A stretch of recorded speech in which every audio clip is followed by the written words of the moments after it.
நம்ம வரம் ஹாஸ்பிட்டல் இப்போ ஃபர்ஸ்ட் இயர் ஆனிவர்சரி முடிச்சு இப்போ செகண்ட் இயர் ஆனிவர்சரிக்குள்ள நம்ம வந்திருக்கோம். இப்போ இது எல்லாமே மக்களோட ஆதரவுனால தான் நடந்திருக்கு. ஸோ மக்களுக்கு ஃபர்ஸ்ட் நாங்க நன்றி தெரிவிச்சுக்கிறோம். நம்ம ஹாஸ்பிட்டல் என்னென்ன ஃபெசிலிட்டிஸ் இருக்குன்னு பார்த்தீங்கன்னா 24/7 எமர்ஜென்சி கேர் இருக்கு, எக்ஸ்ரே ஃபெசிலிட்டிஸ் இருக்கு, ஆம்புலன்ஸ் ஃபெசிலிட்டிஸ் இருக்கு. நம்ம கிட்ட என்னென்ன ரூம்ஸ் இருக்குன்னு நம்ம பார்த்தீங்கன்னா நான் ஏசி ரூம் இருக்கு, ஏசி ரூம் இருக்கு, டீலக்ஸ் ரூம் கூட இருக்குங்க. நம்ம வீட்டில் இருக்கிற மாதிரி இங்கேயும் கம்ஃபர்டபுளா இருக்கலாம். இங்க நிறைய பேருக்கு ஆப்ரேஷன் தியேட்டர் இருக்குதான்னு கூட தெரியல. ஆனா இங்க சின்ன சர்ஜரி முதற்கொண்டு பெரிய சர்ஜரி வரைக்குமே எல்லாமே இங்க பண்ணிக்கிட்டு இருக்கோம். இங்க வந்து மைனர் ஓடி இருக்கு, மேஜர் ஓடி இருக்கு, 2 ஆபரேஷன் தியேட்டருமே இங்க இருக்கு.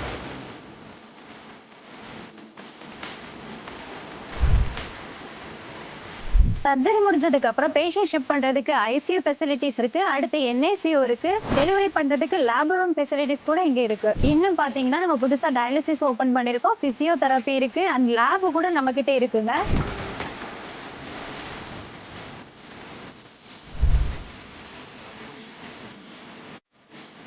இப்படி எல்லா ஃபெசிலிட்டிஸ் அண்ட் கம்ஃபர்டபிள்ஸும் நம்ம வரம் ஹாஸ்பிட்டல்ல இருக்கு. இது எங்கள் வரம் அல்ல, இது உங்கள் வரம். Happy second year anniversary and நன்றி மக்களே.